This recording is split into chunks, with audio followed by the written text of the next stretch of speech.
Welcome back students.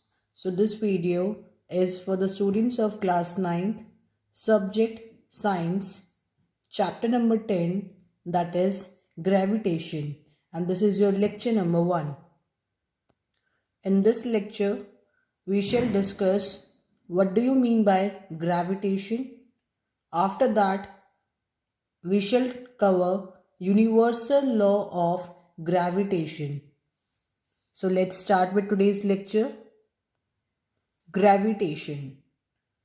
Before starting this topic, gravitation, there was a scientist named Newton. So, the scientist was sitting under a tree and an apple fell on the scientist, that is Newton. So, this story, it is that Newton was sitting under a tree and apple fall on him. So the fall of apple made Newton start thinking. So students, in the chapter number 8, we studied what is motion. Okay. And what causes motion or how motion occurs. It is the force which is responsible for motion that we studied in chapter number 9. Now, in this case, the apple is falling in downward direction. Okay, the apple is falling in downward direction, means towards the earth. Okay, so means the motion of the apple, is there some force which is existing? That is why the apple is falling downwards. Okay, so what is that force called? That force is basically what? That force is gravitational force. Okay, this is the force which is responsible for the falling of apple towards the earth. Okay, so what is gravitation? Gravitation is a force which exists between any two objects in the universe. Okay, it is the force which exists between any two objects in the universe. That force is what? That force is gravitational force. Okay. So, the falling of apple is under the influence of the gravitational force on the earth. Clear? Now, we are all aware that the moon revolves around the earth. Okay. Another example, planets revolve around the sun. So, what we can say that every single object has the force of gravitation. Okay.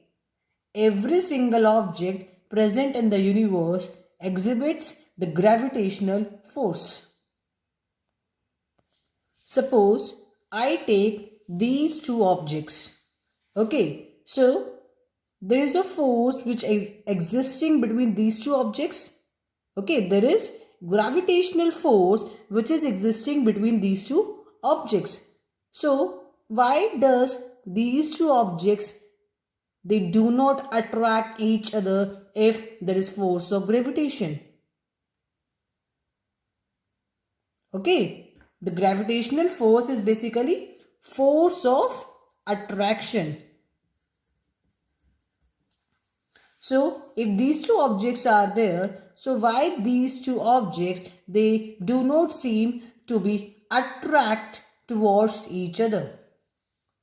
So, let us answer these questions.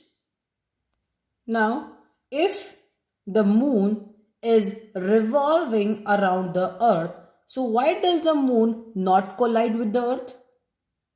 Okay, there is a moon which is revolving around this earth. Okay, so when it is revolving around the earth, why does this moon not collide with the earth? This is the question which is arising in our mind. Another question, if the gravitational force is existing between the two objects, so why is the earth not going towards the apple? Okay, the apple is falling towards the earth now. So why is this earth not attracted towards the apple? Why is the only apple going towards the earth? Okay, when the apple is falling, do we see the earth going towards the apple? No, it is the only apple which is moving towards the earth. So why? What is the reason behind? So, in order to answer these questions, let us take one activity. Suppose there is a man who is taking a piece of thread and a small stone is tied at one end of the thread. Okay, this man is holding the other end of the thread and it is swirling around. Okay, there is a thread and a stone is attached to one end and the second end the man is holding and this man is swirling it around. So, note the motion of the stone. Okay, so what will be the motion? It will be a circular path in which the stone is moving. Okay, this man is applying force. That is the only reason this stone is moving in the circular path. Okay, so let us consider this stone as moon and the center be at earth. Why? Because the moon revolves around the earth. Okay, so I have taken the stone as moon and the center as the earth. Now moon is revolving around the earth. Means the man is applying some force. That was the only reason the stone was revolving. So there is also some force which is existing between these two, moon and the earth. That is why they are revolving now. So what is that force that we discussed right now? That force is basically gravitational force. The force of attraction which is existing between these two objects, that is moon and earth. Okay, so this is the gravitational force. Now, when this moon is revolving in this circular path, at every point, there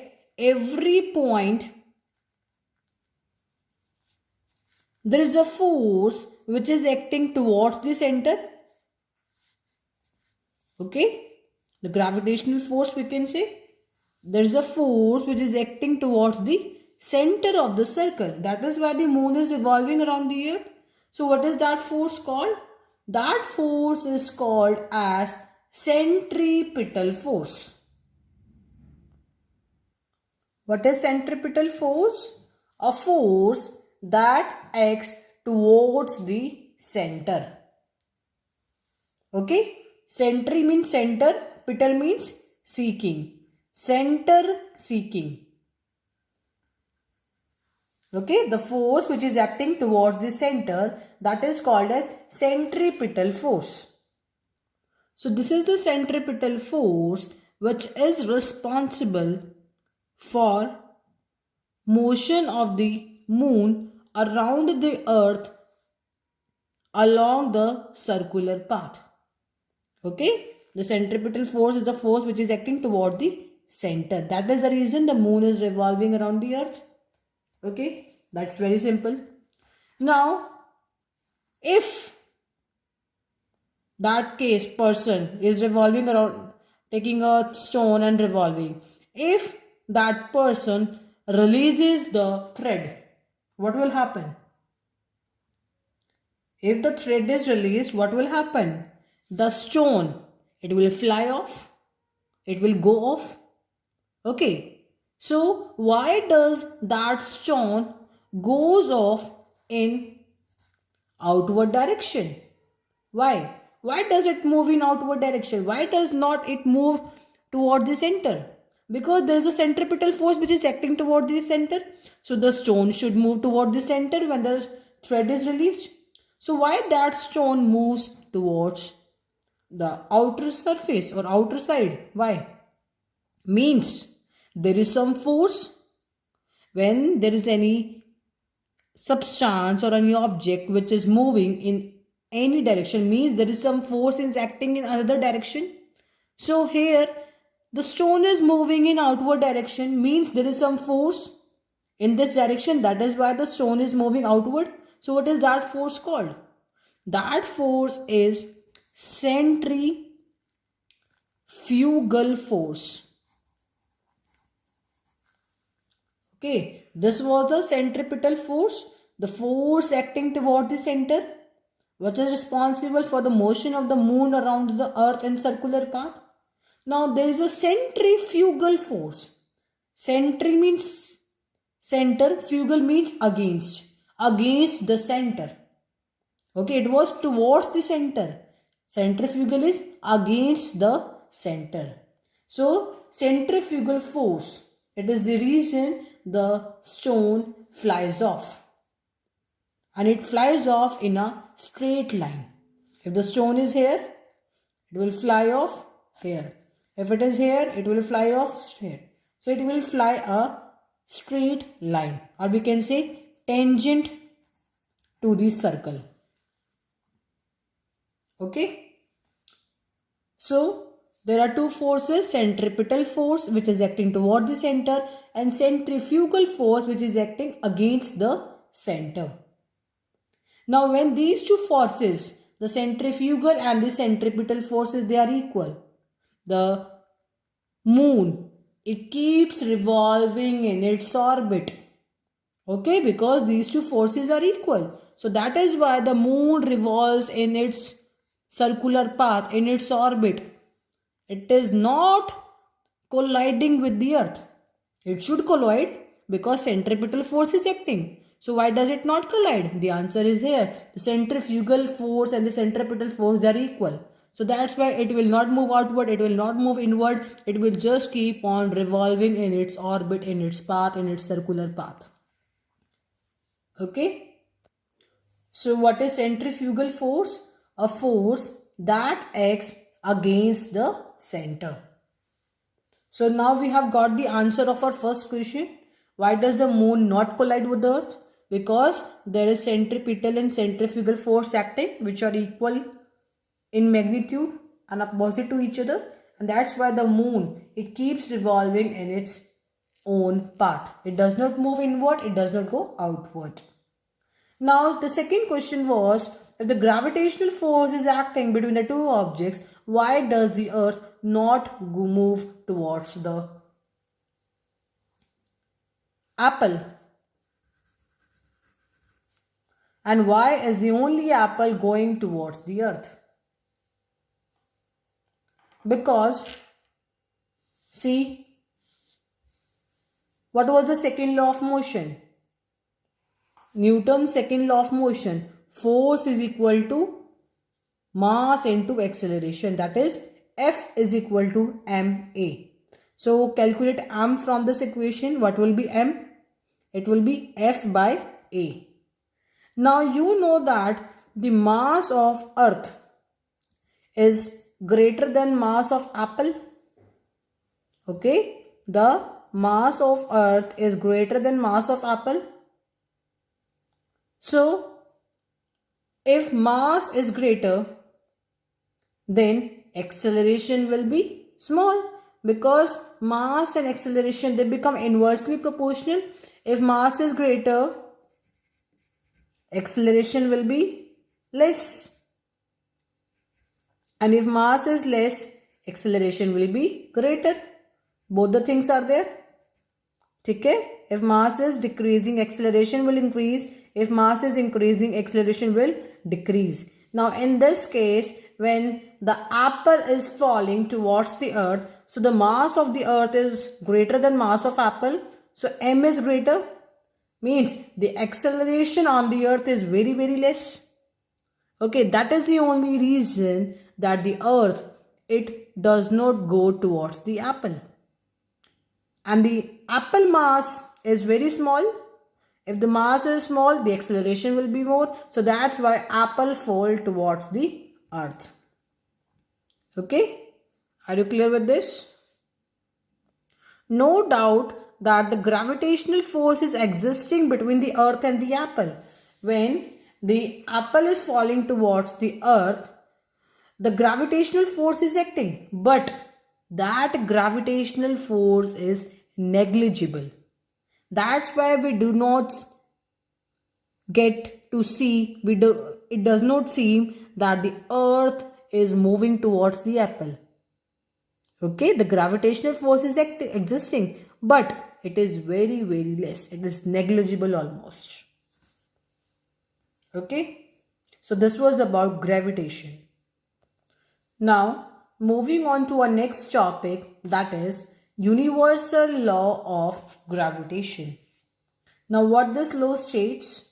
It states that every object in the universe attracts every other object with a force which is proportional to the product of their masses and inversely proportional to the square of the distance between them. Okay? This is the statement of universal law of gravitation. Suppose there are two objects, object A and object B, of masses m, capital for object A and small m for object B. And these two objects, they lie at a distance d from each other. This is the center of both. So the distance from the center of both the objects, that distance is d. And the F, capital F, that is force of attraction existing between the two objects. M, mass of object A, small m, mass of object B, D, distance of separation between the two objects, F, force of attraction between the two objects. Now, what this law states? Universal law of gravitation.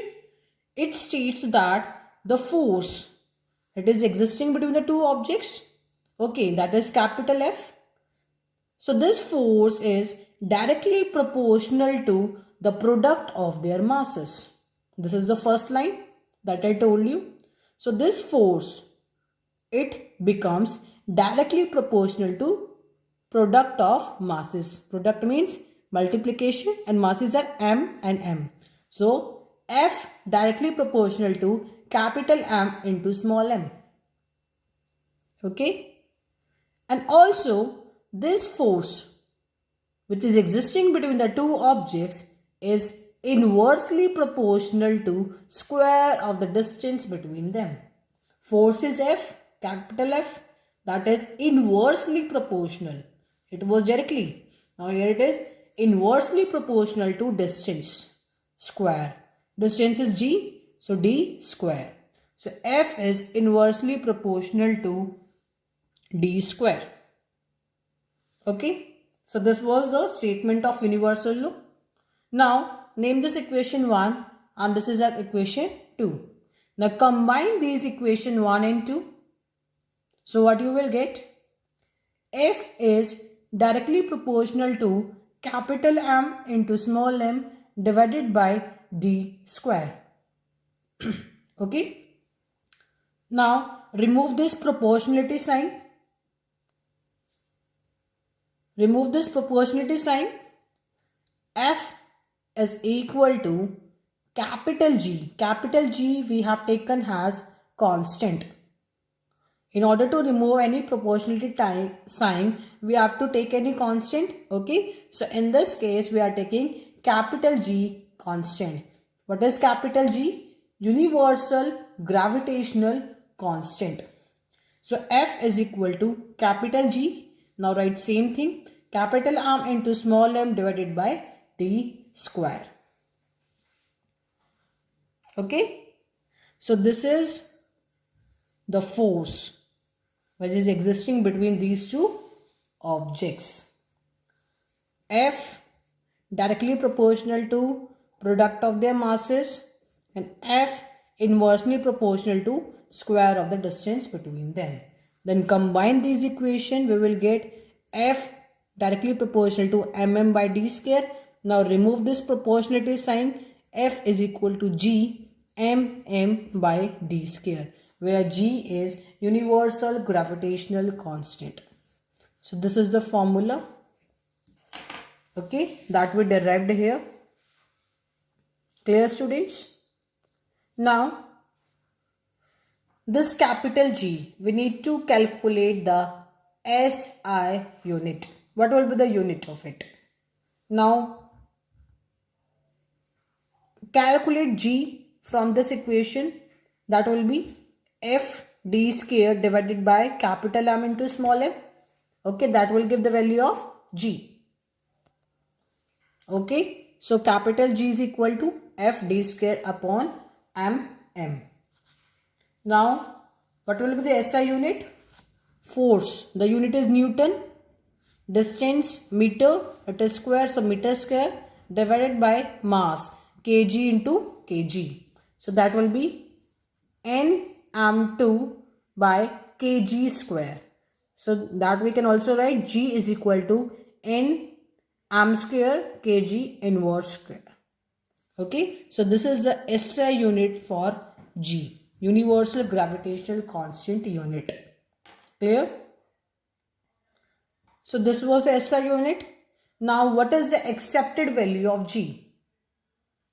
The accepted value of G is 6.673 into 10 to the power minus 11 Nm square kg inverse square. That is the same. Okay. For the calculation purpose, you can take 6.7 into 10 to the power minus 11.